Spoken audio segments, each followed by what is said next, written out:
A sua cachorrinha tem gestação psicológica? Já ouviu falar sobre essa condição que pode acometer as fêmeas? Então vamos falar um pouquinho sobre esse tema no vídeo de hoje.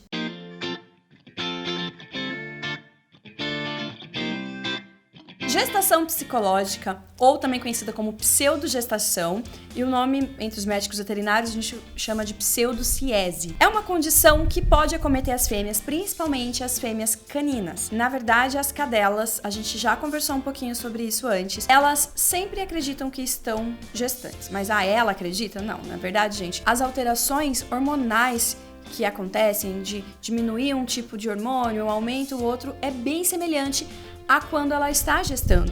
Então, com isso, fisiologicamente, ela se prepara para uma gestação. Então, como identificar quando a minha cadela ela tá com essa gestação psicológica? Primeira coisa é que ela vai acontecer depois do cio. Então, aí, ela vai ser aí, por exemplo, 6 semanas depois do cio que você vai começar a perceber, que é quando ela estaria gestando. Essa cadela, ela vai começar, em alguns casos, preparar ninho. A gente percebe que, né, pode acontecer isso em algumas fêmeas que ela acha que realmente ela tá gestando. Ela pega alguns bichinhos que ela tem, como se fossem filhos.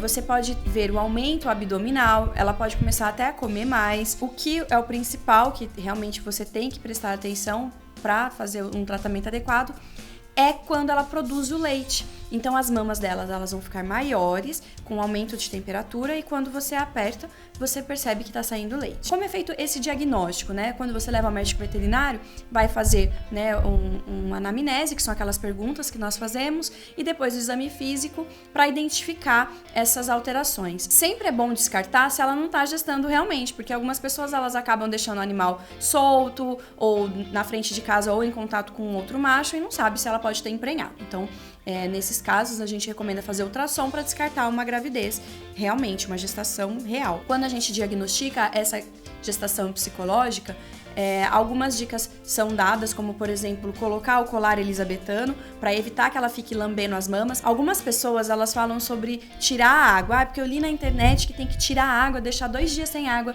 a minha cadela, que vai, né, não vai ter produção de leite por ele ser líquido. Gente, cuidado com esse tipo de informação que você pega na internet sem conversar com o médico veterinário. Essa restrição hídrica, antigamente se usava mais, mas hoje ela é recomendada apenas para pacientes que já foram diagnosticados que não tem nenhum problema renal, porque se o animal já tem um problema renal e fica sem beber água, isso pode causar complicações.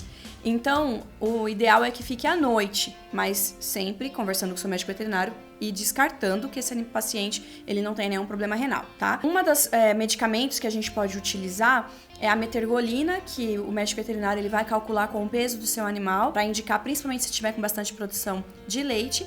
E também hoje a gente faz muito uso de homeopatia também, que pode auxiliar nessa redução. A gente tem que lembrar que é autolimitante, ou seja, ela vai ter essa produção de leite, mas depois automaticamente ela vai diminuindo.